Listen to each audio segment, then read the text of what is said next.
Salutations, everybody. Welcome to the best damn movie-related show on the planet Earth, the John Campea Show, coming from right here in our quaint little studio. I'm, of course, your host, John Campea, and it is an awesome honor and privilege to have you guys here as we talk about our favorite things in the world, movies and movie news, TV and streaming, all those things that give us joy. I'm joined in studio today by our technical producer, Jonathan Voico. How's everybody doing today? We're not joined today by Robert Meyer Burnett. He's off doing jury duty. Oh, man. Don't know if he got selected or not, but he had to at least go in and check in. So he's not here today. Hopefully he'll be back in again tomorrow.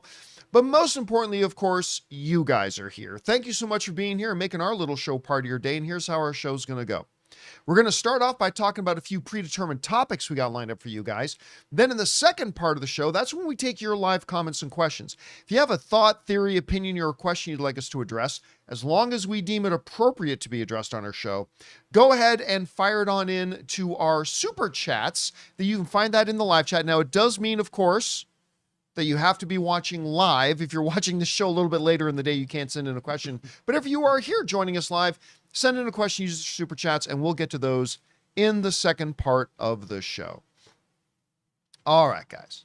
Got a couple things I want to talk to you about. You know, the other day, somebody reminded me that today, February 24th, marks a very important anniversary. What's that? So it's an anniversary that changed pop culture as we know it. Oh, boy. With the release of a legendary novel. Oh. It was 10 years ago today. That was 10 years ago? Yep. February 24th, 2016, The Pride made its debut on Amazon. My little novel, my first attempt at writing a novel. That did surprisingly well for me, actually.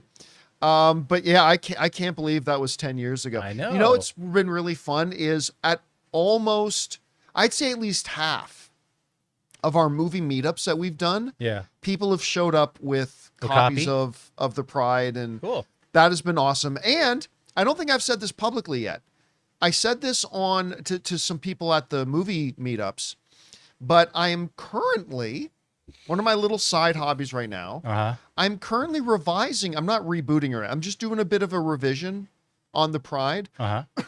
And hopefully by the end of this year, we will have an audio version of the book out. Oh, that's right. Never did an audio version of it. So I'm just, before doing the audio version, I'm just trying to do a bit of a revision on it, just tighten it up a bit. And then hopefully we'll have an audio version of it out by the end of the year. So anyway, there's that. 10 years. That's crazy. Since I released The Pride. Also, a little bit of housekeeping. Want to let you guys know, Movie Club has returned. And we're going to kick things off tonight at 5 p.m. Los Angeles time. And our very first one that I'm returning with here is The Martian. Ooh. Figured since, of course, number one, it's just an awesome movie. But second, you know, we've got, I love this logo. I'm really happy with how the logo turned out. The guy did a good job. Of course, the fact that we've got Project Hail Mary coming out, which is by the same author as The Martian. And so we thought it would be a good idea. I asked our viewers last night, I jumped into a chat with, and asked our viewers, which one do you think we should start with? And everybody agreed we should do the Martian. So yeah, doing that. I'm going to be here just talking about The Martian, and we're just going to talk about it for a half hour to an hour, whatever. And then next week, I'll already let you know what Movie Club is next week. It's a little different. It's going to be an open discussion about the book of Project Hail Mary. So if you guys want to get together, those of you who've read the book or listened to the audiobook next week for Project Hail Mary, we'll get together and just talk about the story of the book and how we think which things are going to make it into the movie, what we're hoping they're going to do well in the movie, all that kind of stuff. So yeah, I'm looking forward to doing that next week. Clearly spoilers in that one. So well, I mean, Movie Club is always open spoilers, right? So we're going to be talking about that stuff. So anyway, guys, there's a little bit of housekeeping, and I hope if you guys have seen and liked The Martian and want to just get together with some people to talk about it, come join us tonight at 5 p.m. Los Angeles time here on the channel. All right, guys, with that down and out of the way, let's get things started off here, shall we? And we're going to start off with this. You know, one of the projects that James Gunn announced when he kind of came out and revealed the first big slate of projects that they were going to be looking at and developing for the new DCU was Paradise Lost, which was going to be based as a Themyscira-based thing, as a prequel to our traditional understanding of Wonder Woman. So this would probably be set, I can't remember if he said it would be set 20 years or 50 years or 100 years or whatever, prior to Wonder Woman bursting on the scene as Wonder Woman, right? Now, we haven't heard a lot about it. And then about a week or two ago, reports came out, some of you guys even wrote into the show about it, saying and claiming that Wonder Woman's prequel series, Paradise Lost, had been scrapped. It had been canceled. And actually, you know, I looked, you know who it came from? Who's that? Our friend John Roca.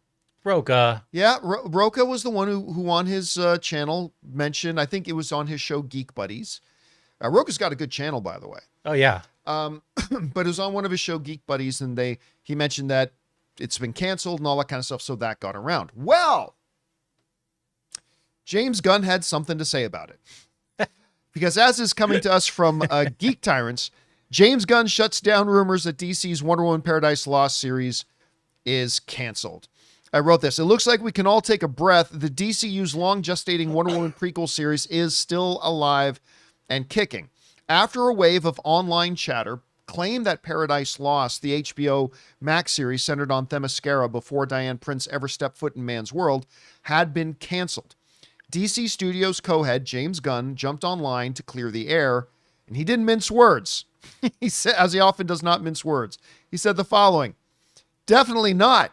Jesus, I go on Threads for the first time in weeks, and it's just one insanely wrong thing after another. What's going on?" Great Odin's beard. By Odin's beard. His black raven. All right. First of all, let's talk about the project itself. You know, that was one of the ones that kind of came up initially that I thought, are people really wanting like a Wonder Woman prequel? But you know what? I will admit that over time, I've kind of changed my thoughts on it, because I really, in the Wonder Woman movies, you know, even in when Themyscira is represented in Justice League, I really do like Themyscira. Yeah, I think those were all entertaining like moments. Yeah. So, I mean, if you could build something around that and make a great story out of it, you know what? It's got the potential to be the Game of Thrones of the DC universe. So, I mean, the potential's there. So I'm kind of okay with it. And I'm glad to hear that they have not scrapped it. After all, you know, I was just about to say this. The real Dark Detective in the live chat just said, did anybody want Penguin? That's an excellent point. Nobody asked for a standalone Penguin. I mean, I was fascinated by it when I heard about it, but most people didn't care about that, and it ended up being one of the greatest shows ever. So I think there's a lot of potential there for Paradise Lost. So I'm glad to hear that it has not been canceled. All right. Well, then why does it continue to happen that we get reports like, oh, it's been canceled, and it just gets around and everybody accepts it? And I don't blame, and I don't think people should blame John Roca, because here's the thing, and this is why I stay out of the scoop business, because I have zero doubt. Like, I'm not going to pretend me and John Roca are like tight friends, but I know him well enough, and I respect him, and I know him well enough to know that if he says that, you know, sources told him that that's what's happening, then I 100% believe that somebody did tell him that. Yeah, he's not making things up. No. Roca's not the type of guy who would be making things up. No. I mean, so he was told that, right? But this is why I stay out of the scoop business. And I learned this a long time ago. Back when I did the movie blog, I've brought this up a couple of times. But one of the first big scoops I ever got was I got informed by multiple sources. This is back when I was running the movie blog. Edgar Wright, director of Shaun of the Dead, was at that time still going to be directing an Ant-Man movie. And I got told in no uncertain terms by somebody I thought was pretty reliable that Adrian Brody, two-time Academy, not at the time, but two-time Academy Award-winning actor, Adrian Brody was going to be Ant-Man. And I wrote on the movie blog that, guys, good news, Adrian Brody is our Ant-Man. And some places picked it up, and I was like, very proud of myself. Yeah. Broke my first scoop. Well, about 48 hours later, I get a message from Edgar Wright. Oh. Saying, no.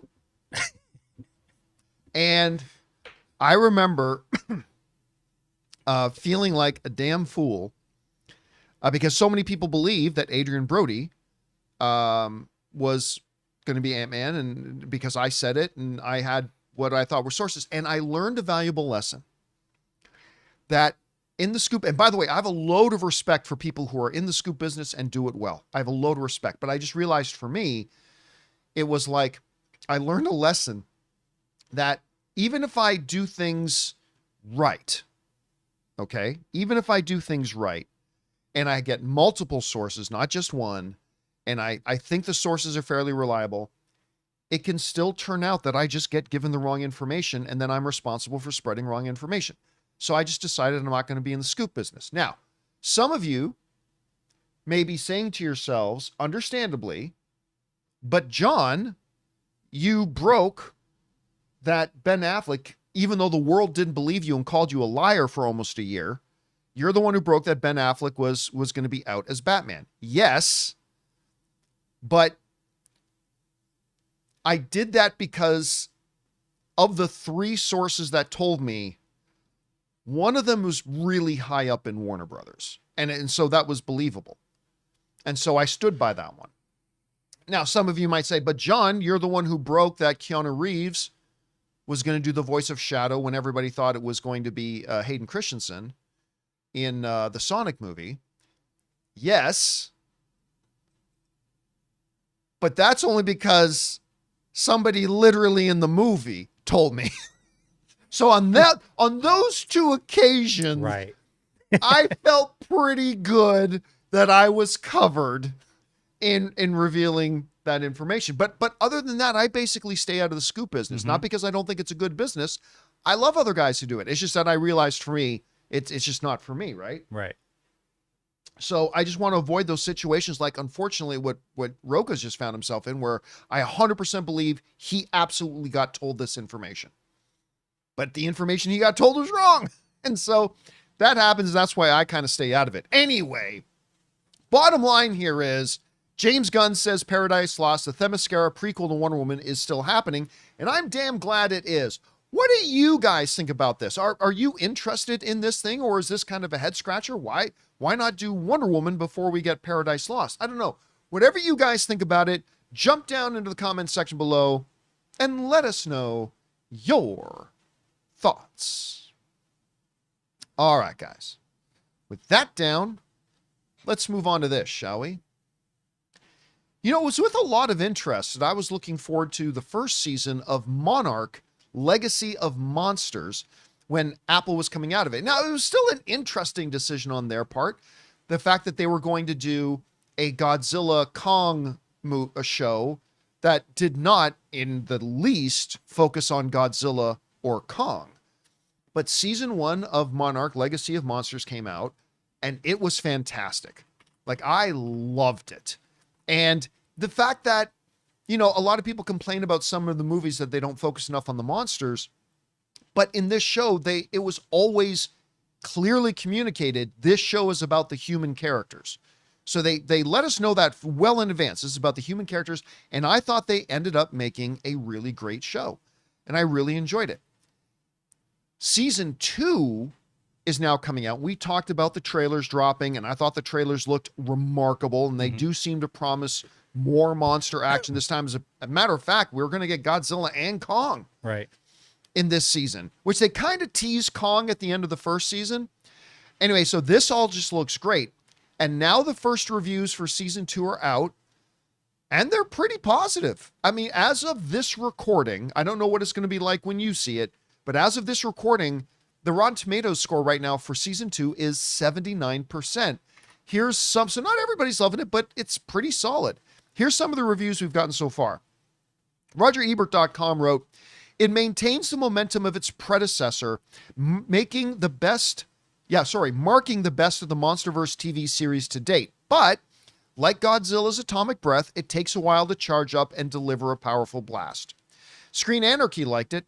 They said it's at its best when it's just heroes and monsters who are dominating the screen in magnificent fashion, making the scenes a sheer blast of joy for monster kids like me. Collider liked it. They said Monarch Legacy of Monsters Season 2 mostly satisfies with a story that puts the Titans front and center, exactly where fans want to see them. Slash Film didn't like it. They gave it a 5 out of 10. They said, at the manufactured interpersonal conflicts, or all the manufactured interpersonal conflicts, abrupt character turns, and frustratingly hidden motivations in the world are no substitute for a narrative that never manages to fully come together in a satisfying way. The good folks at Joe Blow liked it. They said this season introduces a bunch of mutos that are cool to see on screen as showrunner Chris Black has figured out how to balance the cinematic franchise with the television one. Region Free did not like it. They said Monarch can't help but find ways to disappoint. It is once more a series that can't decide what kind of story it wants to tell. Obviously, they didn't like season 1 either. So it moves forward like an old car pumped full of bad gas. Wow. I mean, I'm sad he didn't like it, but I love his review. Telltale TV liked it. They said, although there are some things that feel like setups for season 3, this season will continue to captivate fans who already love the series. That's great for me because I already love the series. Yeah. AV Club liked it. They said only when it finally hones in on its new monster does the season manage to tell a surprisingly emotional story that leans into the human-Titan connection at the core of the films. All right. So generally speaking, like I said, as of right now, 79%. Now, hearing a couple people saying they don't like it, understanding they also didn't like season 1, that kind of mitigates it for me personally, because I was a big fan of season 1. Look, my big worry, Jonathan, and I think I said this when we were talking about the trailer for season 2, I said, we were all totally okay with the lack of Titans in the first season because they never promised it. They promised this is a human-centered story.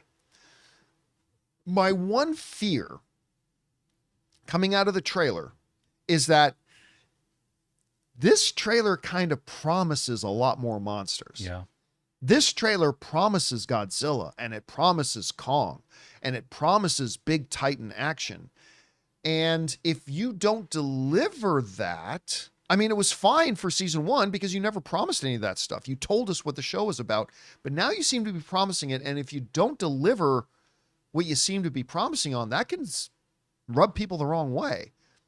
So I don't know, but it sounds like maybe it takes a little while. What I'm getting from the reviews is that it sounds like it takes a little bit for them to build up to all the big monster action. But when it does, it sounds like the wait is well worth it and that they deliver. So we'll just have to wait and see. Yeah, I'm focused on the tone of this, which is going to be, I have to see it.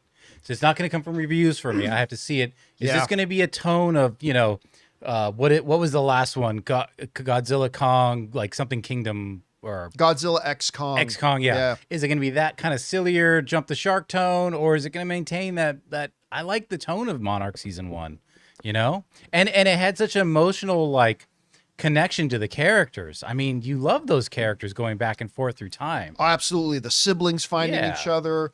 Anna Sawai, who went on to win all the Emmys for Shogun. And learning about their parents. The parents, stuff, all that good stuff. Yeah. Although I will take issue with you saying Godzilla X Kong jumped the shark.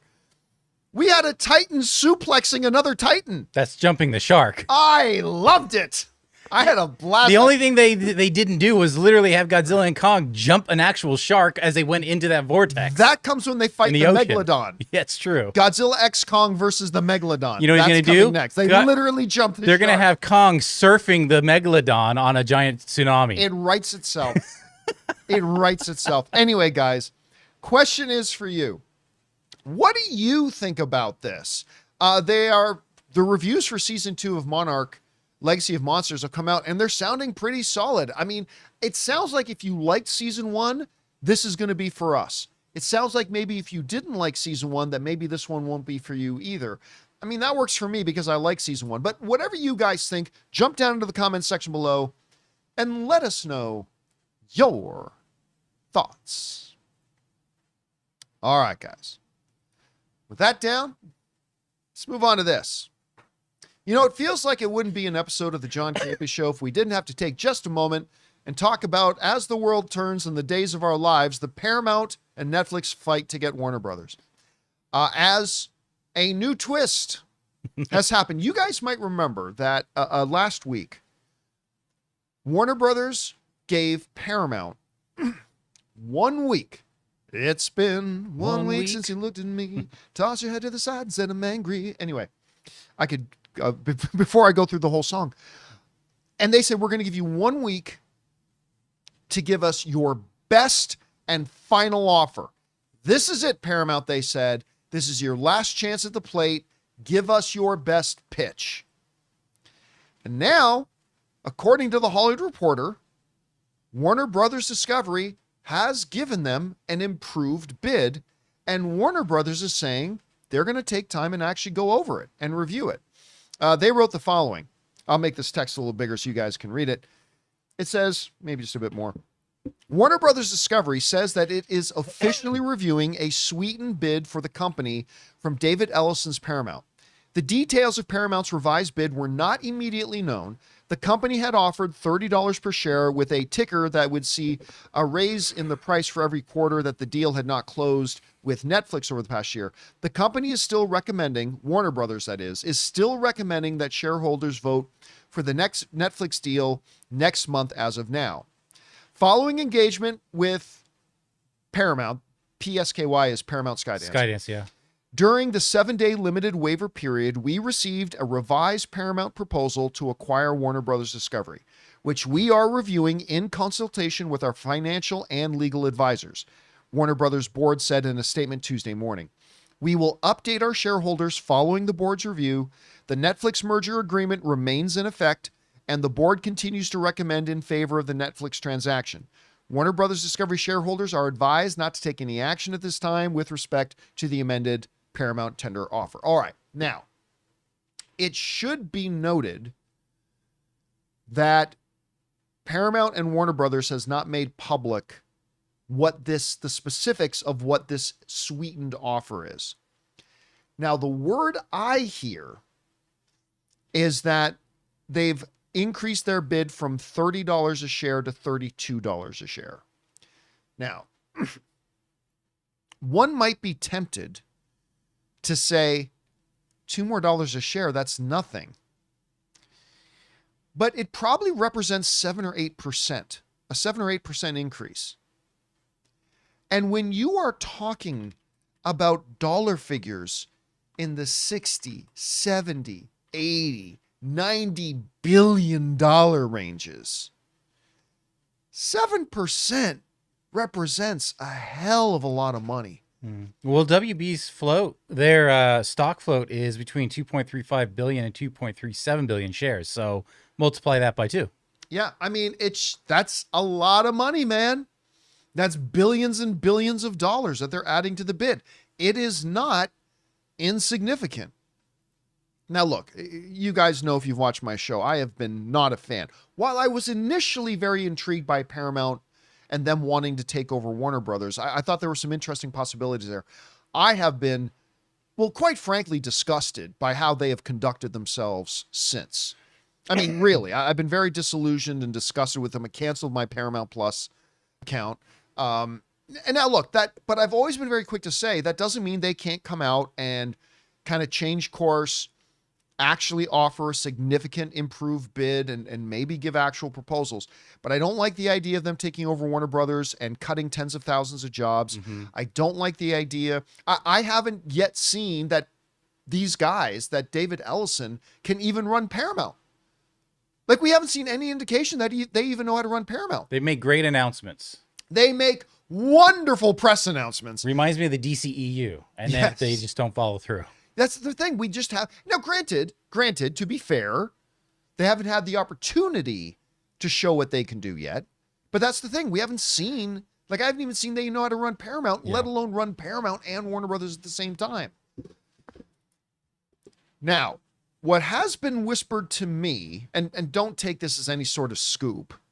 I'm just saying their whispers, could be right, could be wrong. What has been whispered to me is that the Warner Brothers board is going to continue to recommend the Netflix deal, and that the actual shareholders are going to vote on this in March, and they're going to vote for the Netflix deal, and that'll be the end of it. And I believe, I may be wrong, correct me if I'm wrong, does Netflix not have a chance to counter this now? Mm-hmm. If Warner Brothers decides that they like the new Paramount deal, that doesn't end it. Netflix has the right to respond to it. Mm-hmm. So let's say they do, and they have offered $32 a share. And let's say, now my understanding is they're still going to reject it and just stick with the existing Netflix deal. In which case, yeah. Yeah, but let's say Warner Brothers board does like Paramount's new offer. They can go to Netflix and say, we like this new offer, and we think we prefer it over your offer now. Netflix will then have the option to either A, say, okay, fine, we're not improving our offer, pay us a $5 billion breakup fee, and we'll get out. Or go, fine, we will increase our offer by $1 or $2 per share as well. So a lot will have to happen. The first hurdle, though, is to find out if the board likes Paramount's new offer. Right. Because they have not liked their offers up until now. We'll have to see. Look, at the end of the day, I still think Netflix is going to end up with it. Again, we say this every time, but I think it's important to repeat it. My number one choice would be that nobody buys Warner Brothers and Warner Brothers just stays completely independent. But I've warmed up to the idea of Netflix getting them. So, because I think it does offer some really interesting possibilities. Look, the biggest thing for me as a fan of movie theaters and as a fan of the movie-going experience, the one really tantalizing thing about the Netflix offer is that Ted Sarandos just recently announced that with Warner Brothers distribution networks, Netflix can now look at actually releasing some of their films with proper theatrical releases, something they've never done. They've never done a proper theatrical release. Right. And Ted Sarandos says, that's because it's not our business. We don't have those infrastructures. We don't have those logistics. We don't have the systems in place. But Warner Brothers has those logistics. They have those distribution networks in place that for decades and decades and decades. And if we are now aligned with Warner Brothers, we can actually take some of our movies that we think are worthy of being theatrical and actually give them releases. So as a film fan and as a movie theater fan, it does, because Rob and I have been saying for years, we've been crying for Netflix to start putting some of their better films in theaters. It makes zero sense. Yeah, that they haven't. But with Warner Brothers, it opens that door. You know what I'm saying? Yeah. Especially when they're pairing with creators like, that are behind Glass Onion and other, and then you have this Narnia film that's coming out. I mean, it just doesn't make sense to just shelve it. I agree. I mean, apparently they're going to give this Narnia movie an IMAX release, but only an IMAX release. But I wonder if that only changes. Like a 2-week release. I wonder if that changes if by then they have acquired WB. I don't think so. I think any existing distribution deal has to be honored. That's true. And they'd probably want it in IMAX anyway, but they probably will then expand the release. That's what I was referring to. Would they expand? Oh, it? yeah. I think 100%. Yeah. I think if they close this deal with Warner Brothers, I think we'll see the Narnia film get its IMAX screens, which it's already signed the deal. But I think you'll also see a much broader, wide rollout of it as well. So good. I'm still not interested in the Narnia movie. But I just want to see these things succeed and make money where they can. Me too. By the way, don't get me wrong. I'm a C.S. Lewis fan. Believe me, for 99% of you out there, I've read a lot more C.S. Lewis than you have. But I just don't see a need for more. Anyway, do what they want. Question is for you guys. What do you think about this? Paramount has submitted their final best bid, and Warner Brothers, they didn't just immediately balk at it. They said, we're going to actually take this under consideration. We're going to look at it more closely. Do you think it might move the needle, or do you think they're just going to reject it and stick with the Netflix deal? Whatever you guys think, jump down to the comments section below and let us know your thoughts. All right, guys. With that down, we still have a couple of other major things that we need to talk about here, including there's been some more information coming out about the role that Loki plays in the upcoming Avengers Doomsday. I'm going to tell you whether we can affirm or deny that those things are happening. And the head of Sony has come out and said, we are scrapping this Spider-Verse live action universe stuff that we've been doing, and we're going to start again. We're going to reboot it. Good idea? Bad idea? A little bit of both? We're going to talk about those things and a few things more. But first, there are a number of other things happening in the world of movies and entertainment that we, frankly, just don't have time to sit around and discuss at length. But we want to make sure you guys are caught up to speed. So here's today's little installment of In Other News. First up, the goth queen herself, Winona Ryder, is officially heading to Nevermore Academy. Following months of fan theories, including many of you wishing she'd play the mother of the character Agnes, Netflix has confirmed she is joining the cast of Wednesday Season 3. Understandably, this is a dream come true for fans of the Burtonverse, as it reunites Winona Ryder with director Tim Burton and her Beetlejuice daughter, Jenna Ortega. While her specific role is being kept under wraps for now, production is already underway in Ireland, and the buzz on the street is that she'll be playing some kind of key guest role that perfectly taps into her supernatural roots. Next up, we just got our first look at a bold new take on a classic. The trailer for Hamlet, starring Academy Award winner Riz Ahmed, has officially dropped, and it looks incredible. This isn't your typical Shakespeare adaptation. It's a modern reimagining set within London's elite South Asian community, focusing on the rotten corruption within the powerful family empire. I've always liked Riz Ahmed, and he looks absolutely haunting as the prince seeking vengeance after his father's murder, and the film features an elite supporting cast as well. It's set to hit theaters this April, and the buzz is already building for another potential awards run for Ahmed. Next up, on a more somber note, the industry is mourning the loss of Robert Carradine, who passed away this week at the age of 71. A member of the legendary Carradine acting dynasty, including his brothers David and Keith Carradine, Robert was a staple of many of our childhoods. He was best known, of course, for his iconic role as the ultimate nerd Lewis in the Revenge of the Nerds franchise, but a younger generation will always remember him as the lovable Sam McGuire on Disney's Lizzie McGuire. His family released a touching statement acknowledging his long and valiant battle with bipolar disorder, hoping his journey can help shine a light on mental health awareness. He was a true talent who could pivot from slapstick comedy to deep drama with ease, and he will be greatly missed. Next up, MGM Plus has officially renewed its gritty Robin Hood series for a second season. The first season, starring Jack Patton as the legendary outlaw and the great Sean Bean as the Sheriff of Nottingham, clearly hit the mark with audiences, as the network is ready to keep the arrows flying. Showrunners have teased that the upcoming season will see the world of Sherwood Forest open up even further as the stakes get even higher and the political games get messier. Now, if you're like me and you haven't checked out this brazen and emotional take on Robin Hood mythos yet, now seems to be the perfect time for us to catch up on season 1 before new episodes arrive. And finally, the long gestating Audrey Hepburn project has a major update. Lily Collins is officially set to star as the Hollywood legend in a new film focusing on the making of the 1961 classic Breakfast at Tiffany's. Collins, who has often been compared to Hepburn for her look and style, will also be producing the film through her company Case Study Films. Now, they're saying the story will reportedly dive into the behind-the-scenes drama of the production, including the casting of the role and Hepburn's collaboration with director Blake Edwards. Not gonna lie, it kind of feels like the role Lily Collins was born to play, and fans are already calling it a potential Oscar contender. And that'll do it for In Other News. All right, and that wraps up In Other News. Okay, guys, with that down, let's move on to this, shall we?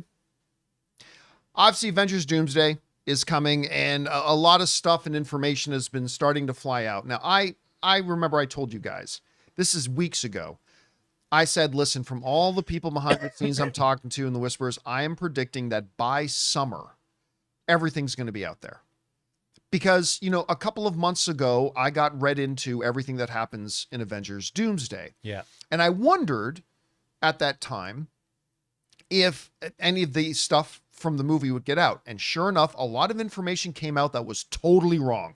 Believe me, there's a bunch of information about Doomsday that's floating around out there that people are accepting that is completely not true. But at the same time, we've been seeing actual information starting to come out. And so what I have said about the whole thing is that I will not be the one to reveal anything about anything that happens in Avengers Doomsday.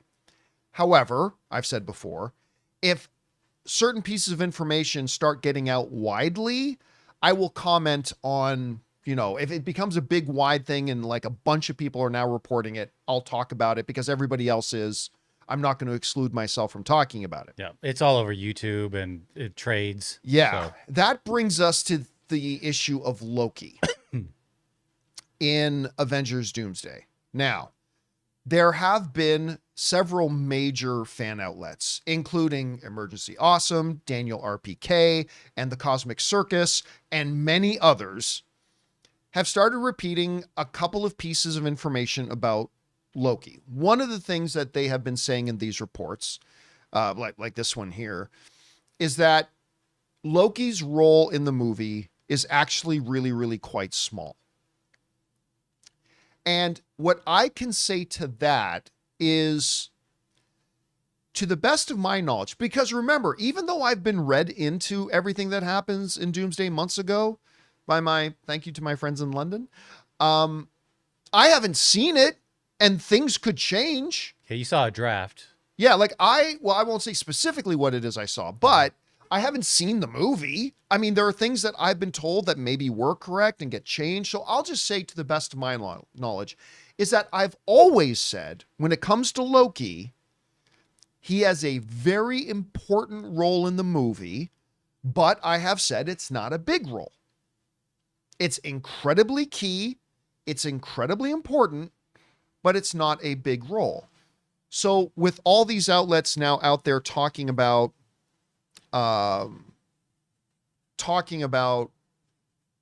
that Loki is now saying it's a small role, I can tell you what I've already said before, which is, yeah, it's a small role, but it is a very, very important role. It's an important role. Now, that brings up the other thing that all these outlets have been saying. I mean, even just this morning, I was watching the Cosmic Circus video on it, and they brought up and said that now all the sources are saying that Loki is the one who takes Steve Rogers, because remember at the end of Endgame, he goes back in time and just lives out his life with Agent Carter, right? Yeah. But we've already talked about how when that Fantastic Four ship comes by, not only is the Fantastic Four on it, but Doctor Doom and Captain America Steve Rogers are on the ship as well.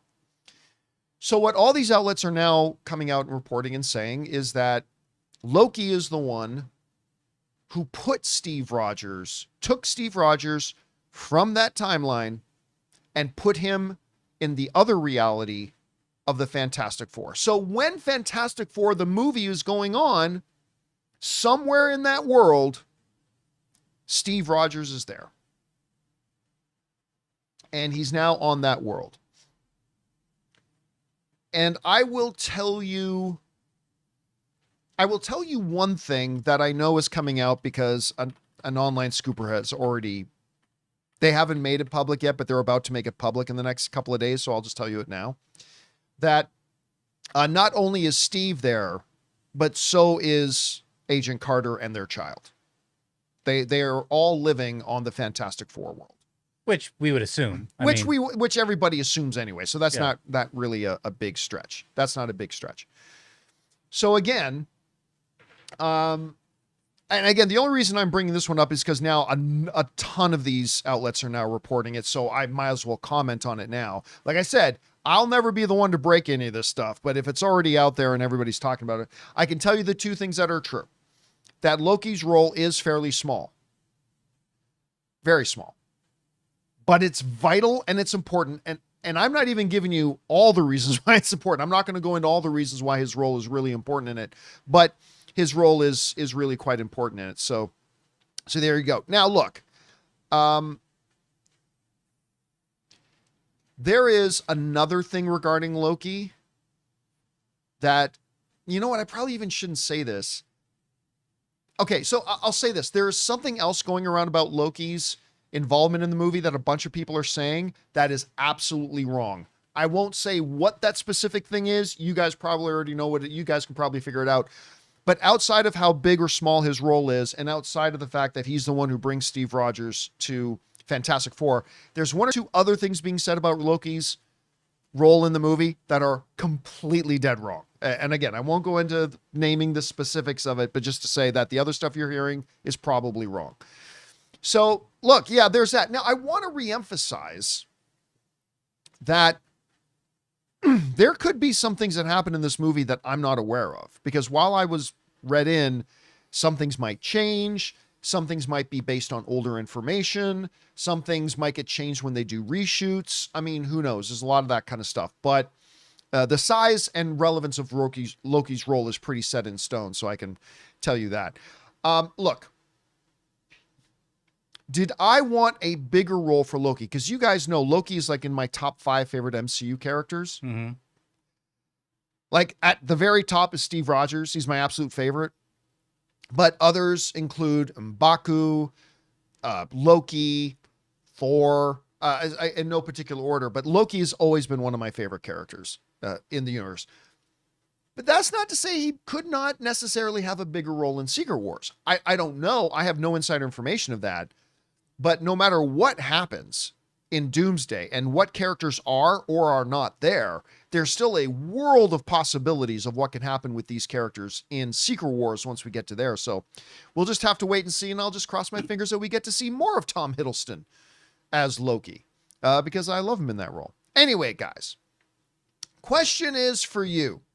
What do you think about this? All the reports going around that Loki does not have a big role in the movie, but it is an important one, and that he's actually the one that takes Steve Rogers from where he ends up at the end of Endgame and puts him on the Fantastic Four world.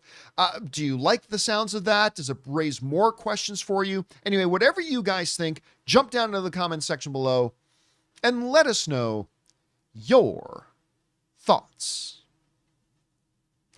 All right, guys. With that down, let's move on to this, shall we?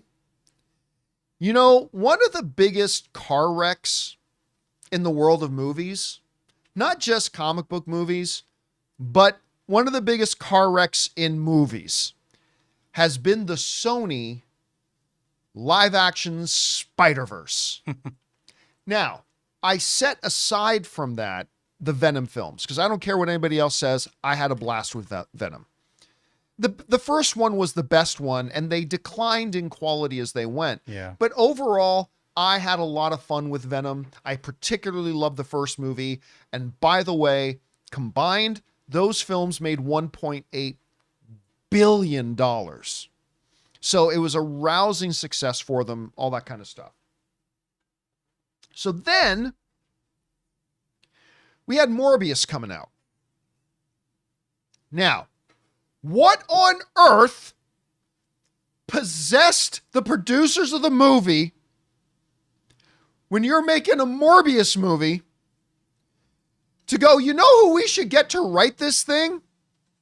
Let's go get the guys who made that Vin Diesel movie, The Last Witch Hunter, which was trash. I love Vin, but that movie was trash.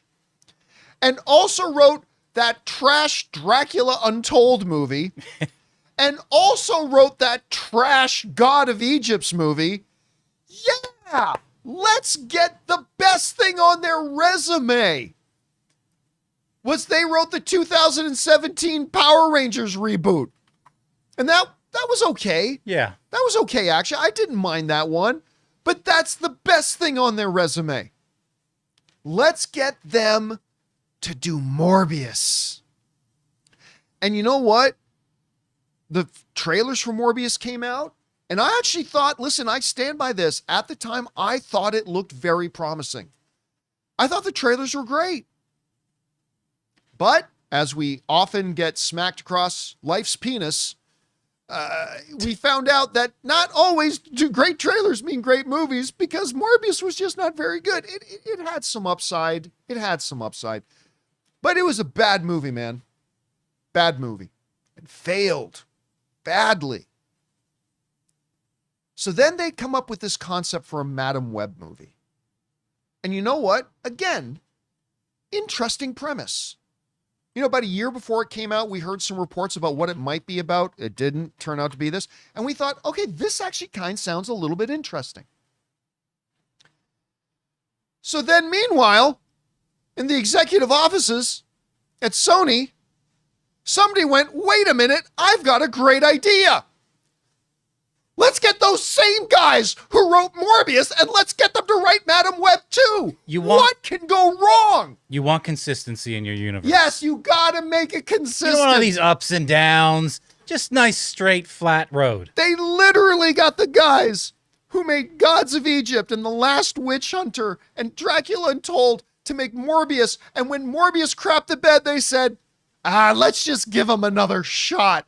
And they let them write Madam Web, which without exaggeration ended up being one of the worst movies I've ever seen. Bet she's got a nice home in the Hollywood Hills, that writer. Yeah, bet they do. But a team of writers, by the way. Yeah.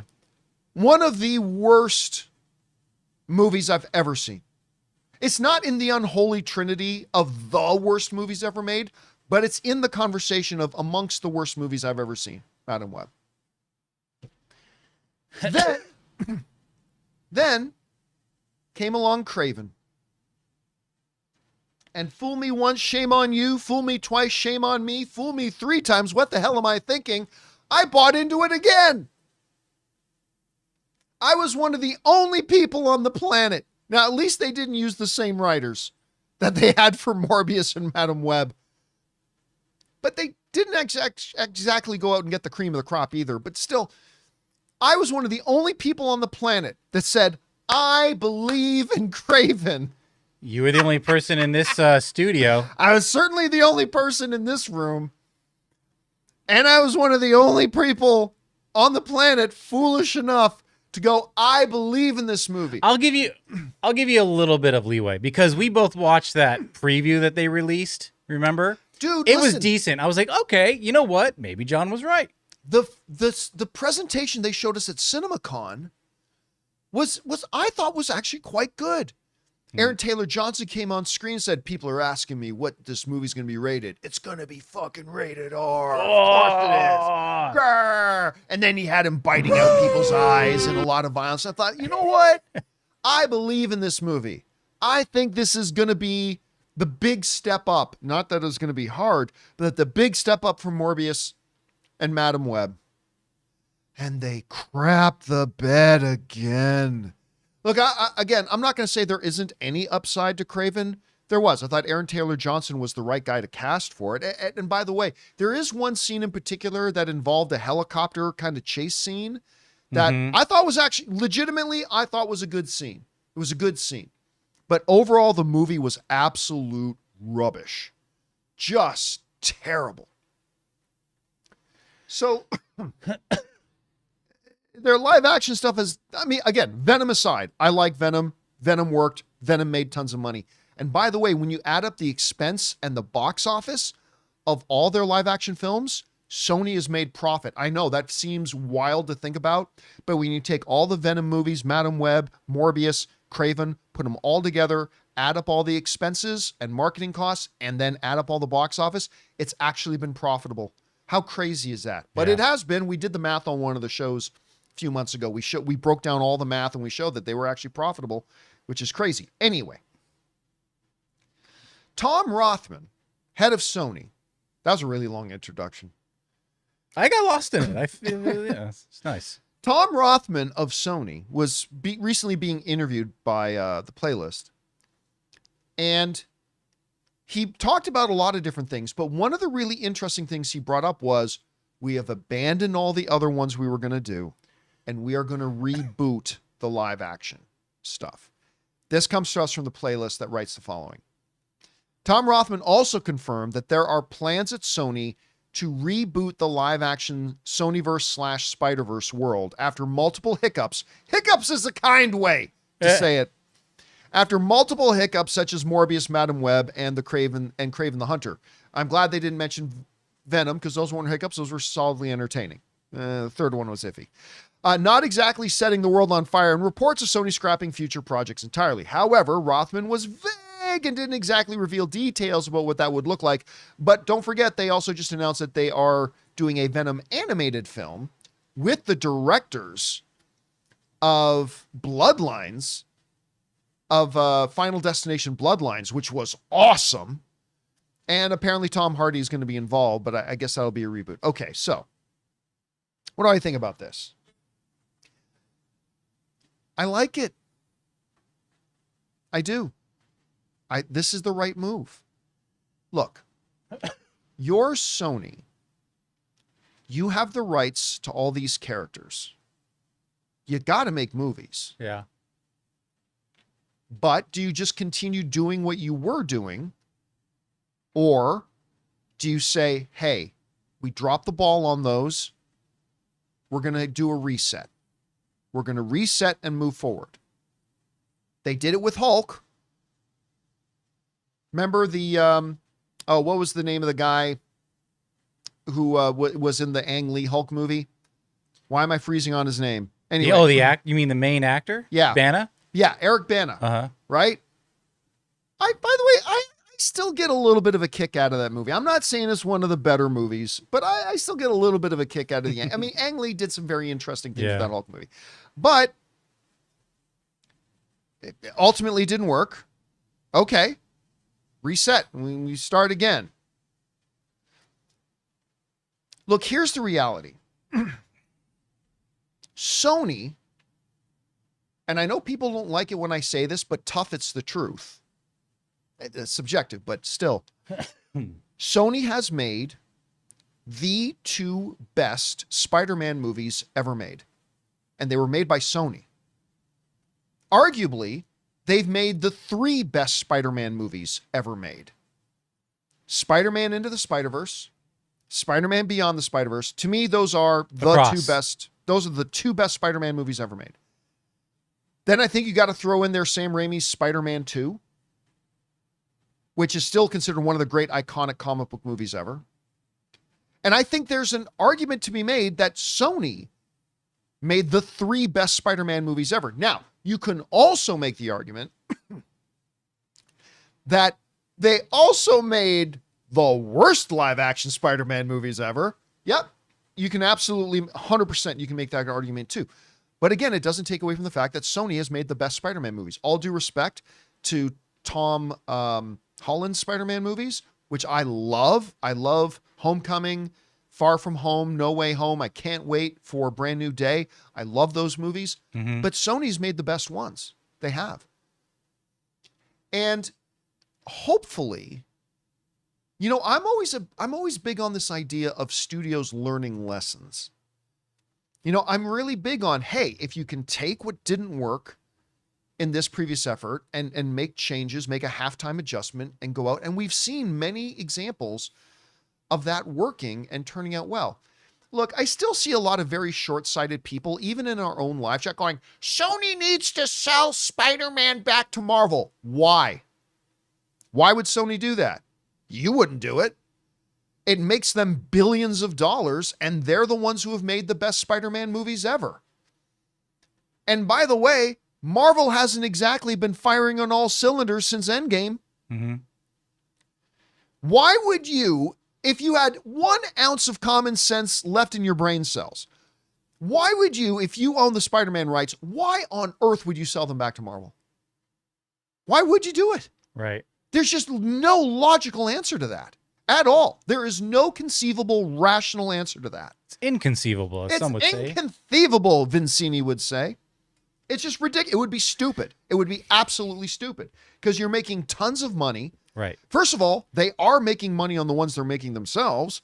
Secondly, they're making tons more money in the partnership they have with Marvel for the Tom Holland movies. Right. And you are winning Oscars for your animated stuff. Why on earth? Give me a rational reason why Sony would say, you know what would be good for us to do? Let's sell Spider-Man stuff back to Marvel. No. Give me one logical argument for that. There is none. You've done the right thing. You scrapped what didn't work. Yes. And now you're moving forward with what does work, and you're going to add to it. Hopefully, that's the great thing about it is that they never actually created a linked universe with these characters. So really, those were Morbius, Craven. They were all just standalone flops. Yep, they never had Madam Web show up in Craven. They never had Morbius pop tissue up in Madam Web. Yep. They never actually connected them. No connective tissue. So it's perfect. So look, the problem with Morbius, Craven, and Madam Web, contrary to short-sighted belief, is not that they were Spider-Man character movies without Spider-Man in them. Venom proves that's nonsense. Venom was extremely successful and extremely entertaining. The problem with each of those three movies was that they were terrible. They were just terrible movies.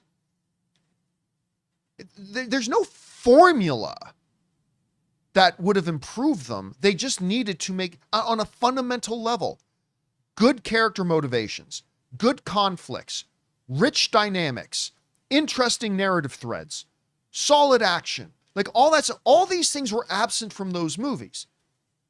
Sony has made, like, even forget just the Spider-Man stuff, Sony has made some ridiculously great movies. Mm-hmm. They just need to make sure that if they're going, now that they got a new guy in charge over there with Rothman and everything, to say, look, we have a lot of potential. Venom proved it. If they made a great Craven movie, it could have been a hit. Like, not $1 billion film, but it could have been a hit. If they made a great Morbius movie, it could have been a hit. I don't know if Madam Web was ever going to be a hit or not, but that aside. So look, could Sony make more of these movies? Maybe a redone Craven, maybe Rhino, maybe an Electro, maybe try Morbius again. Could they make these and reboot everything and have them turn out to be terrible again? Absolutely. 100%. But I still contend that the studio that made Spider-Man 2, the studio that made Into the Spider-Verse, the studio that made Beyond the Spider-Verse, the studio that we've got Across the Spider-Verse coming, they can make great movies. Right. And if they just take the pre-production philosophies of who they get, like in the case of the Spider-Verse movies, Lord and Miller, if they can go and get that caliber of team and don't get proven failures to come in and write their scripts. I'm not saying you got to get Aaron Sorkin into or Quentin Tarantino. I'm not saying you have to get those guys in to write your movies, but maybe don't get the guys who made God of Egypt. Maybe start there. Yeah. And if they can apply the same principles and philosophies they've had in how they approached and made the ones that have been amazing, they can make a great series of films. And if Sony starts giving us a great series of films to go with a revitalized DC universe, to go with a back on track Marvel universe, we, the fans, are the ones who win. We're the ones who win. So could it end up being disastrous? Absolutely. 100%. You're not going to get any argument out of me. But you're a fool if you don't recognize that the potential is also there to do some great stuff because they have done great stuff. Will it work? We'll have to wait and see, but you have to acknowledge the potential is there for something really good. And so I would much rather wake up today and hear the head of Sony saying, we recognize that what we did over here didn't work.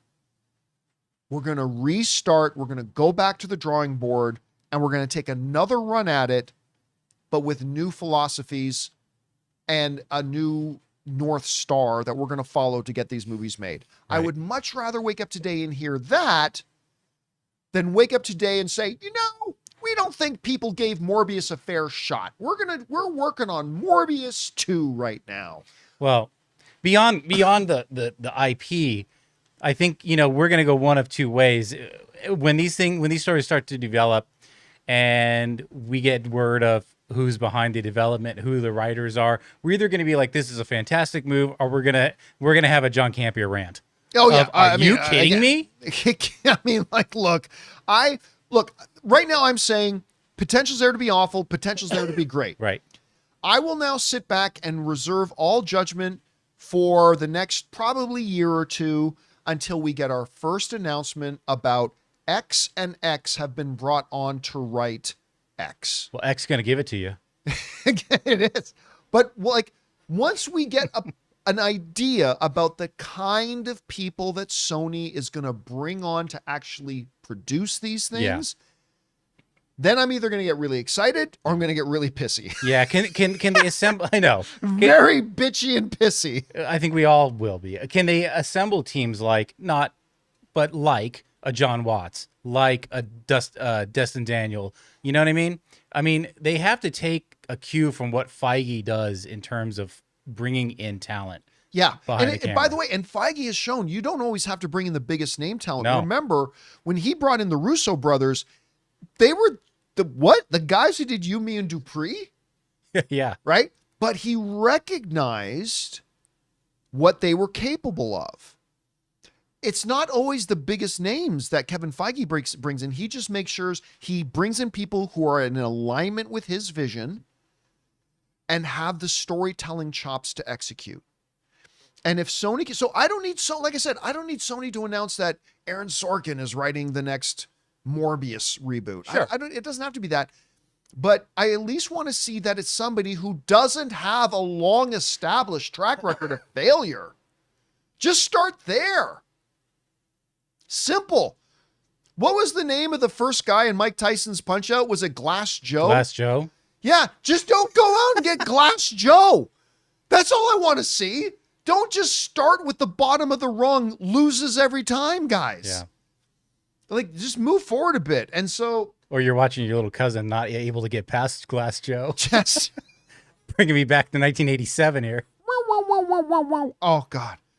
And who was some with flamenco something or other? Oh yeah, there were some great names. I'd have to look them up. I remember that one gave me some. My first time playing, that guy gave me fits at first, and I figured out the pattern to beat him. Right. Anyway, guys, question is for you: what do you think about this? The head of Sony is saying, "Look, we recognize what we did over here didn't work, so we're going to start fresh." I like hearing that. I think the potential is there. This is the studio that gave us arguably the 3 greatest Spider-Man movies ever made. And they've also given us the worst Spider-Man stuff ever made. But I love that they're going to take another shot at it. I'd rather hear that than hearing that they're going to make a sequel to Madam Web or a sequel to Morbius. Who knows? Let's see how this turns out. Question is for you. Whatever you think about this, jump down into the comments section below and let us know your thoughts. By the way, according to Justin in the live chat, it was Don Flamingo. Don Flamingo. Now, there's something an AI, bot could do. Make a story about the characters from Punch-Out. I mean, there you go. Yeah. Why not? Bring them into the Super Mario movie. They already had the video game in there. Anyway. All right, guys. With all that down, it's now time for us to move on to your live comments and questions. You guys have been sending them, and like I said, as long as we deem it appropriate, we'll address it here. So, Jonathan, what we got up first? First up, I'm going to start with this because I had to scroll down. So, Anthony C., any interest in watching CIA starring Tom Ellis? Only because it's Tom Ellis. Like, honestly, ever since... By the way, you guys, if you've watched my show for any period of time, I loved that show, Lucifer. I loved it. But I've been kind of amazed that really he hasn't done anything else. Tom Ellis, who played Lucifer Morningstar. So I am definitely going to check it out simply because it's Tom Ellis. It's not the type of show I would normally go and watch, but because he's there, I'm definitely going to give it a shot, and I hope it's good. All right, what's next? Dean Talks Movies gives some support. Thank you. Dean Talks. Luke Starkiller says, hi, John and crew. Christian has said on his show he thinks Doomsday is going to make $3 billion. Do you agree or don't? I think he said it has potential. He never said it would, but also no. Christian says a lot of things. I get you. No, it's not going to make $3 billion. Don't be ridiculous. Look, the two big things I fully believe that Doomsday is going to be awesome. And I believe it's going to be very big. But let's be realistic here. When Endgame and Infinity War came out, Marvel was at its peak with its reputation, with its fans, with its momentum, with its hype. Everything was golden. That is not the Marvel today. Marvel today does not have the same trust as of the fans as they did in 2019. They simply don't. That's just a fact. You can debate about how much lower the fans are on board than they were before, but the fact of the matter, we all agree that the overall fan trust in Marvel is lower than it was at the time. On top of that, we literally have fewer people going to the movies today than we did when Infinity War and Endgame came out. Like you can say whatever you want, but you can't get around those two facts. So is Doomsday going to be monstrously big? Absolutely. 3 billion, like bigger than Endgame when more people were going to the movies and people had more trust in Marvel, and you think it's going to do better than those movies? I don't think so. So no, I disagree. I hope by the way, for the record, I hope he's right. 100% I hope he's right. I would love to do this, start one Monday show and go, ladies and gentlemen, it's done it. Avengers has become the first film to cross the $3 billion mark. I 100% hope that happens. I just don't think that's realistic at all. Anyway. All right, what's next? Christopher Brickner says, I don't get Sony's thinking on this. With bangers like Morbius, Madam Web, and Kraven, why do they need to reboot the Spider-Man spin-offs at all? Exactly. Just keep going. Obviously, he's being facetious. Yeah. All right, what's next? Wesley Cunningham says, Joe Manganiello posted his scene from Justice League recently. No, it doesn't mean much by itself, but over under 40% Gunn reuses Joe to be Deathstroke. Still disappointed we never saw him in action. Listen, because of the way that all went, and by the way, I think you're right. Like, look, as much as I acknowledge, because it's plain as day, that the DCEU failed. It just did. Despite that fact, I was actually a fan of every single one of the movies, except for the Birds of Prey and except for Wonder Woman 84. Other than that, I liked all of them. And I love the idea. By the way, we had Joe Manganiello in our studio. Uh-huh. I love Joe. He's great. And he's a big Dungeons and Dragons player. Actually, my wife got him and took him to Hasbro, because Hasbro is the parent company of Wizards of the Coast, the makers of Dungeons and Dragons. And she took him around, and he's fabulous. I love Joe Man, and I think he would have been a great Deathstroke. I don't think the chances are high, but I do believe there is a chance. So you're that saying James Gunn, you're saying, yeah. I think there's a chance that James Gunn could say, look, you never were really used in the DCU as Deathstroke. Post-credit scene? I mean, so it doesn't really count. Yeah, I wouldn't bet on it, but I think there's a chance he could. I'd be all for it, personally. I would be all for it. All right, what's next? Ian McAllister says, Ed Skrein was cast as Baldur in Amazon's God of War. Thoughts? Yeah, I like it. You know, I don't think Ed's the greatest actor in the world, but I've always enjoyed him. I've liked him. And you know, it's not one of the biggest roles in God of War, but yeah, listen, I have liked every single casting, especially the Patinkin casting as Odin. Well, I mean, obviously the big one is Kratos. I love that casting. I love that they got Teresa Palmer in there. I mean, I've really liked all the casting so far. And you've got, most importantly, the greatest showrunner of all time running it, and Ronald D. Moore. I mean, I think this show is going to be bonkers good. I can't wait. All right, what's next? Louis says, do you try to hide your tears from people during an emotional scene? I mean, I don't. Emotional scenes don't normally get to me. There have been 7 times a movie has made me cry. And almost all of them have been on big, overt displays of friendship, kindness, and loyalty. It's never like sad things happen and I'll get shaken, sure, but that doesn't move me to tears. So I don't actually get to tears very often. But When they do, no, I don't try to hide it. Why would you? Movies are experiential events. Experiences require emotion. What's wrong with showing emotion? Like, you laugh when a joke is funny. You don't hide that emotion. Yeah. So yeah, it very rarely happens to me, but when it does, I don't try to hide it. Why would I? We got Bran, who says, last week while talking about Jason Segel, I was surprised that you haven't watched How I Met Your Mother. It was a great show, and the first season featured one of your favorite writers, Lord and Miller. I'll be honest with you. Look, first of all, I have seen some How I Met Your Mother. I mean, I never watched it in the sense that I never week to week watch it, but I watched 3 or 4 episodes over the years. It never did it for me, to be honest with you. Now, look, I didn't actively dislike it. Like another popular comedy, Big Bang Theory, that show was terrible. I actually liked it. A lot of people give it grief, but as it went on, it was like, what are we still doing here? But I like the first few seasons. I know I've got some other friends that is like their absolute all-time favorite show. My big impression from watching a number of episodes was, and I've said this before on the show, but I said, this is a show about geek culture being written by people who don't have the faintest idea about geek culture. I preferred it more when they were focusing on like the scientist part of it and just being like nerd mathematicians and engineers. And whenever they went into the comic shop, I was always just like, oh boy. Again, I've got a number of my friends that love this show, and it's all subjective. If you love that show, that's awesome. I'm just saying it's one that I never got. Anyway, back to How I Met Your Mother. Mm-hmm. Yeah, I gave it a few episodes. The style of it just never clicked with me, so I never got on board with it. But again, I didn't actively dislike it. I gave it a few episodes.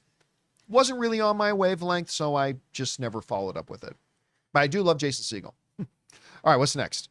We got Shikster. Night of the Seven Kingdoms is to Game of Thrones as Skeleton Crew is to Star Wars. You know what? That's a great analogy. Yeah, I could see that. I think you're 100% right. Night of the Seven Kingdoms links more directly, but yeah. Yeah, I think you're absolutely right, because, both of them take this grander world and bring it a little bit more intimate, make it a little bit more personal.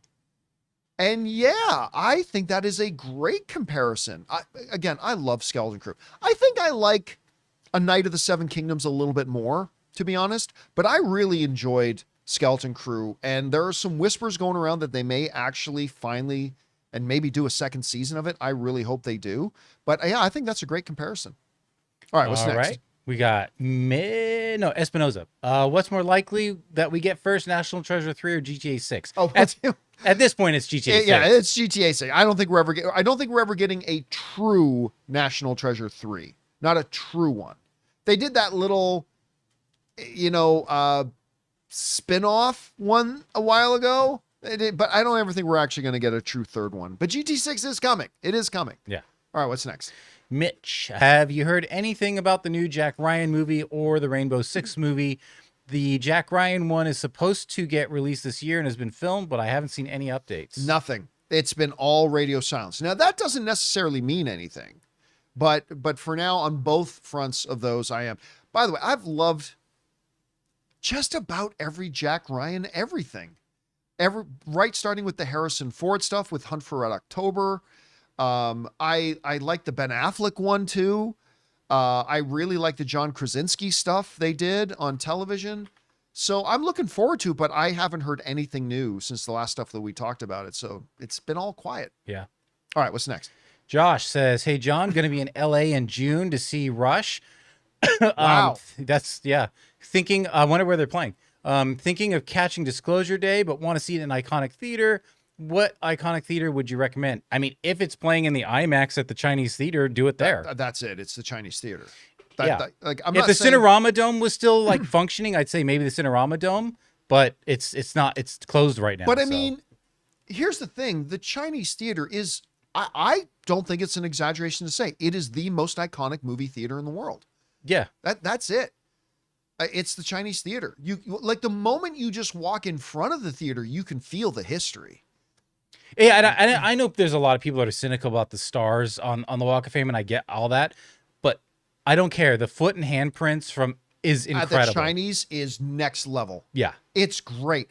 And listen, I've said this before, but honestly, my favorite movie experience of my life because you know I'm a Star Wars guy from birth. It's the first movie my mom ever showed me. I've been Star Wars to my core in my DNA my whole life. Going to the world premiere of Star Wars The Force Awakens at the exact same theater that the original Star Wars had its premiere in 1977. Because the original Star Wars, the world premiere, was held at the Chinese theater, and then being at the Chinese theater for the world premiere of The Force Awakens, sitting just about 30 feet from George Lucas and Steven Spielberg, and literally bumped into a crutch-using, cast-wearing Frank Oz, who was there, and she literally bumped into him. She kind of got hit on a little bit by Spike Lee, too, if I remember correctly. Anyway, but I remember just being there, and then when we went inside, and with Christian Harloff was with us. Oh, no, Christian was sitting right in front of me. And I remember we had a short discussion. It's like, there was something so surreal to me. It was the most special movie moment of my life. You know, in that same place, in that same location where that first Star Wars movie premiered, and here I am at a new one. It was the most, but anyway, yeah. All day, every day, the Chinese theater. Yeah. Go there. There you go. All right, what's next? And a good chance is looking at the calendar that will be playing at the Chinese theater. Yes. Just make sure it can get confusing. Make sure you're in the main Chinese theater, not the Cineplex above it. Yes, not the Chinese 6. You want the IMAX. That's in the mall above it. Yeah, make sure you're at the true Chinese theater. The IMAX screen. Okay. We got Alex Von Gollum too. Oh no, Jedediah Elias says Wolverine game is set for September 15 release. Any thoughts? Nope. The stuff looks good, but all the stuff they showed is cinematic and not gameplay. Yeah. But I mean, yeah, I'm as intrigued by it as anybody for sure. Yeah. Alex with a two-parter. Remember the scene from House of the Dragon season 2 where Otto scolded King Aegon for executing the people supposedly linked to some rat catchers. Yeah. Yep. What a performance from Rhys Ifans. He showed how excellent an actor he is. Hope he appears often in season 3. Dude, listen. House of the Dragon is filled with that stuff, man. Yeah. Like, and Otto was one of the great characters. Continues to be one of the great characters in the series. But that thing when his grandson killed all the rat catchers and hung them on the city wall because he was told maybe one rat catcher might have been involved in the assassination of his son. So just to make sure he didn't miss anybody, he killed all of them. Right. And his grandfather, or as they call it in House of the Dragon world, his grandsire, like laying into him, and he takes he's no longer his hand. It's such a great scene, but man, House of the Dragon has so many insanely mic drop, incredible scenes. One of my favorites, and I promise I won't go through a top 10 list or anything, but one of my favorites is when the sea snakes, I believe that's what they call them, Corlys, his brother, was standing in the Iron Throne Hall and accusing King Viserys' daughter. Oh boy. Rhaenyra, she is a whore. And King Viserys starts to go, I'll have your, and before he can even get the words out of his mouth, I'll have your tongue. Daemon right behind him, cuts his head off, cuts the dude's head in half, where it falls and the tongue is still ticking out and his eye blinks.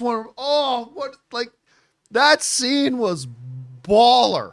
It's like so a lightsaber cut. It was so. Oh my God! And Daemon's just like cleaning off. No, he has no need of his tongue. So many greats. Look, I don't care what anybody says. I don't know. It kind of became the cool thing, like the in thing. Like you're in the in crowd. If you say, "Oh, House of the Dragon season 2 was good," fuck you. It was awesome. It's all subjective. If you didn't like it, you didn't like it. But for me, F you. I love this show. I absolutely love it. I cannot wait for season 3. All right, what's next? We got, Kyle just started Twin Peaks. You ever seen it? Love the first episode. Can't wait to see more. I made the mistake of watching Fire Walk with Me first. Oh, before watching Twin Peaks? Didn't realize. Yeah. Yeah, I'm not a Twin Peaks guy. But that's the thing. Twin Peaks is one of those shows where it was like made for a very specific basket of people. Uh-huh. That if you're in that basket, it'll just glow, right? It was never my thing though. That's all. Yeah. All right, what's next? We got, let me scroll up here. We got Ranch House. You should check out Marvel Rivals for a F2 player game. It's very generous with their free stuff. Every character is free and a lot of free skins. Yeah. It's not pay to win. It's free. It's like legit free. Did we not try that game when we were back in the studio? Don't think it was Marvel Rivals. Because there was some kind of Marvel game that we tried, and we got into this little room, yeah, and we got trapped. stuck. Like you, me, Rob, Taylor. Yeah. Like we got stuck in this little room, and apparently we couldn't figure out how to get out. Yeah, I don't know if it glitched or whatever, but it was an easy fix to get out, but we could not figure it out. Yeah, we sat there for like a half hour trying to figure out how to get out of this room, and we were never able to figure it out. Anyway. Oh, that was somebody in the live chat saying Marvel Ultimate Alliance. I think that's the one we were doing. I think that's the one we were doing. All right, what's next? Zarian the Barbarian. If the MCU modernizes Magneto's Holocaust origin story to fit a younger version, does that preserve the character's essence? Fundamentally alter Magneto is? No. No, the way you have to fundamentally capture the key thing about Magneto in his development and understanding why he is the way he is and what his internal motivations are was that as a child, he got exposed to the worst and the most horrific of humanity. Now, for when the Magneto character was created, timeline-wise, the event that fits that bill was the German concentration camps. That fit the bill. Today, that practically does not fit the bill because that doesn't work anymore because it's 2026. Mm-hmm. We don't want a 103-year-old Magneto. So to maintain the core essence of the character, you have to find, like they did when they created Magneto, you once again have to make sure you find that event in human history within the last 40 years of an event that qualifies and falls under, as a child, this person was exposed to the most horrific of humanity. Now, the German concentration camps no longer fits. Could it be Rwanda? Could it be Bosnia? Could it be something else like that? They just have to find it. And that's how you maintain the key core essence of the character. Anyway. Yep. All right, what's next? Mr. I says, rest in peace. I believe he means Robert Carradine, but to both David and Robert. Will forever be Lewis from Revenge of the Nerds. Hold your pocket protectors high. Tri-Lambs, nerds. Yeah, you know what? It's funny. It was only about 10 years ago that I realized it was a Carradine who played Lewis. Like, yeah, I never realized that was Keith and David's brother. I knew the name. I just assumed it was a coincidence. I did not know there was... Yeah, it was only about 10 years ago that I put that together, which is really weird. All right, what's next? Kara Black says, besides Doomsday, the only other MCU films to not get an IMAX release are Iron Man, Incredible Hulk, Captain America, The First Avenger, and also Spider-Man Brand New Day, 5 films out of 39. Yeah, and listen, I also think... For those of you who don't know what he's talking about, Avengers Doomsday is not getting any IMAX screens. Dune 3 is getting all the IMAX screens for the first 3 weeks. But that doesn't mean that it won't get on IMAX screens after 3 weeks. Because I can see a whole second wave marketing push going into its 4th weekend now on IMAX. You've seen Avengers Doomsday. You love Doomsday, but now watch Doomsday like you haven't seen it before, going into its 4th weekend, now on IMAX screens. It could be a great second win for it. I think so too. Yeah, so at the end of the day, it's not going to play in IMAX in its first 3 weeks because Dune has them, and Dune's not giving any of those screens up. But I do believe it will in its run be on IMAX, and I think Marvel will make a big deal out of it when they do. All right, what's next? Hello, Lord. Hi, John. Have you seen the Pitt Simpson special? I saw a clip of it. Did they do their own voices? Yep. They got wow. all the actors from the Pit to do their voices, and that like they're saving the Simpsons dog. And it was really funny. But I haven't seen the whole episode, but I did see that clip. All right, what's next? Gary. Hi, guys. Do you think that after Rothman's words saying even the Disney and Sony are in excellent relations, we could see Miles after Secret Wars? Nope. I don't think that pertains to that. He was just talking about the fact that they made that deal. The arrangement they have is great. He called it a mature decision. Yep. And they love Kevin Feige, but their mandate is very clear. Kevin Feige has said this openly. He is not allowed to touch Miles Morales. Sony is not going to let Marvel put Miles in anything because they have already had insane success. They've won Oscars with Miles, and they have future plans. So, no, Kevin Feige has been told hands off. Yeah. And so you're not, that's why you haven't seen Miles up till now. That's why you're not going to see Miles in the near future. Sony's got very, very specific plans. All right, what's next? Ron H. Does this rebooted Spider-Verse start with a Spidey film or someone else? If someone else, who? I mean, who knows? Sorry, does a Spider-Verse reboot start with what? A Spider-Man film? Or No. Yeah. Because in the same way, the way the deal is structured with Marvel, Sony cannot have a live-action Spider-Man in any of their movies. They can't do it. Because Marvel is producing movies that has a live-action Spider-Man. So, no, they won't start with a Spider-Man movie at all, but I don't know which character they start with, to be honest with you. Maybe they go do a Silver Sable or a Black Cat, because I know they were thinking about that years ago. Maybe that's how they start, but it'll be interesting to see. All right, what's next? Okay, Ron H. I know this is not a film question. Thoughts on Mayweather-Pacquiao 2, September 19 on Netflix. Hope it's way more entertaining than their first fight. I don't know. Ever since Mayweather clearly threw that fight with, what's his name? YouTube boy. What's his name? Oh, gosh. Oh, Jake. Yeah, Jake. Paul. Paul, thank you. Sorry. Yeah.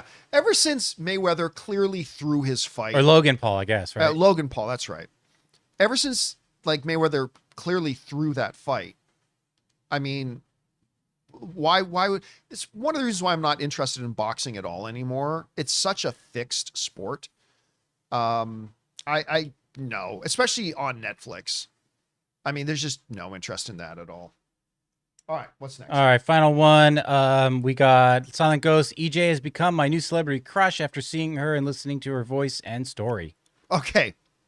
EJ, yeah, I remember talking about EJ. After the movie came out, which is, she's the one who does the main singing, the main voice of Rumi in the singing of Rumi. She doesn't do her voice in the acting part, but when it comes to the songs, this person EJ, and I kind of looked up some stuff on her and her story, and her story is amazing. She was in this development thing for K-pop stars that Korea has, and they just ultimately decided, nope, you're not good enough. And she kind of got thrown out and discarded and all that kind of stuff. And she just never gave up and only went on to become like one of the world's biggest stars right now. Like one of the world's absolute biggest stars right now. And I love her story. And she's an absolute remarkable talent and all this kind of stuff. And she's great. But that reminds me, talking about EJ, have you seen any of this stuff on Eileen Gu? Jonathan, do you know who that is? No. You have something up there? Let me find a better picture of her, but I'll do this one. So Eileen Gu, I don't know if any of you guys, Anne brought this girl to my attention. She is a physicist from Oxford and Stanford. She is a multi-time Olympic skiing medalist.